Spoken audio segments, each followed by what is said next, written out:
गुजरात में कल नगर परिषद के चुनाव होना है, यानी मतदान होना है। एआईएमआईएम पार्टी के 73 उम्मीदवार चुनावी मैदान में हैं। तो किस किस जगह से एआईएमआईएम पार्टी के उम्मीदवार हैं, इस वीडियो में हम आपको बताने की कोशिश करेंगे। आप इस वीडियो में अंत तक बने रहें। दोस्तों, एआईएमआईएम पार्टी के जो 73 उम्मीदवार हैं, वो है सूरत महानगर पालिका चुनाव के लिए। जो पहला सूरत से जो एआईएमआईएम पार्टी के उम्मीदवार हैं, वहां से एक उम्मीदवार हैं। उसके बाद बालासोर से एआईएमआईएम पार्टी के 4 कैंडिडेट हैं। उनके बाद परमजीत से एआईएमआईएम पार्टी के 2 उम्मीदवार हैं। उसके बाद जूनागढ़ से एआईएमआईएम पार्टी के 4 उम्मीदवार हैं।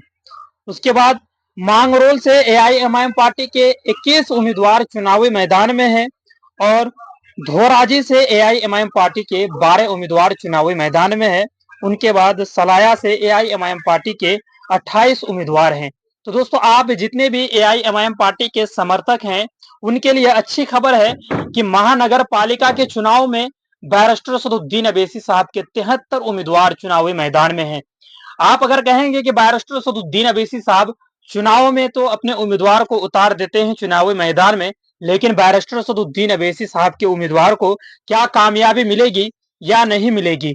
तो दोस्तों, बैरिस्टर सदुद्दीन अवैसी साहब को विधानसभा चुनाव में कामयाबी नहीं मिलती है, वो अलग बात है।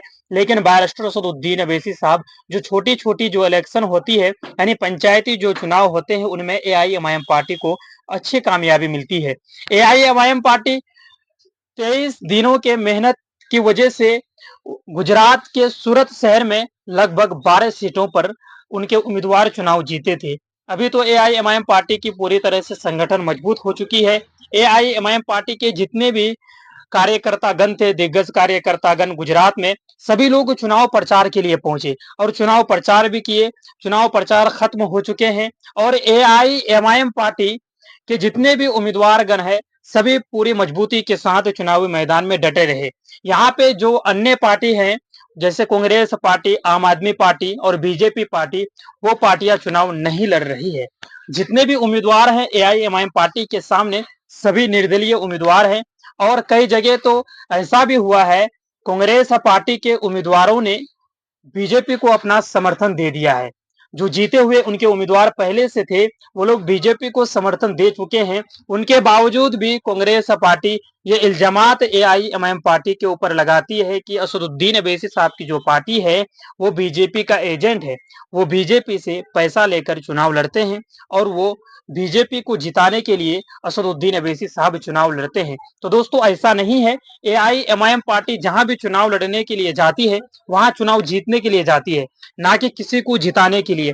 इसलिए बैरिस्टर असदुद्दीन अवैसी साहब ये बातें कह चुके हैं कि जिसको जो कहना है वो कहते रहें, हम चुनाव लड़ेंगे। कामयाबी देने वाली जात अल्लाह की है। हम मेहनत करेंगे, इंशाअल्लाह हमें जरूर कामयाबी मिलेगी।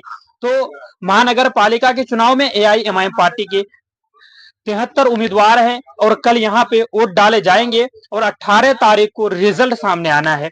18 तारीख को अब देखना यह होगा कि एआईएमआईएम पार्टी के कितने उम्मीदवार चुनाव जीतते हैं। 73 में से क्या 20 उम्मीदवारों को कामयाबी मिलेगी या 50 उम्मीदवारों को कामयाबी मिलेगी, वो हम कल आपको पूरी अपडेट देंगे। चुनाव होने के बाद लोगों का क्या रुझान है, लोग किसको अपना कीमती वोट दिए हैं, लोग क्या कह रहे हैं कि बैरिस्टर असदुद्दीन अवैसी साहब के उम्मीदवार चुनाव जीत रहे हैं या हार रहे हैं, वो एग्जिट पोल हम आपको कल देने की कोशिश करेंगे, यानी चुनाव होने के बाद शाम के 6 बजे के बाद। इसलिए एआईएमआईएम पार्टी पूरी मजबूती के साथ, वहां पे जो नामपल्ली के विधायक थे जनाब माजिद हुसैन साहब भी चुनाव प्रचार के लिए पहुंचे थे और चुनाव प्रचार भी किए। लोगों का काफी समर्थन मिला एआईएमआईएम पार्टी को। अब एआईएमआईएम पार्टी के जितने भी उम्मीदवार चुनावी मैदान में है, उनके हक में कल वोट डाले जाएंगे 16 तारीख को और 18 तारीख को रिजल्ट सामने आना है। तो इस वीडियो को आगे आप लोग खूब शेयर करें, इस चैनल के साथ बने रहें। इस वीडियो को अगर आप फेसबुक पेज में देख रहे हैं तो पेज को लाइक और फॉलो जरूर करें।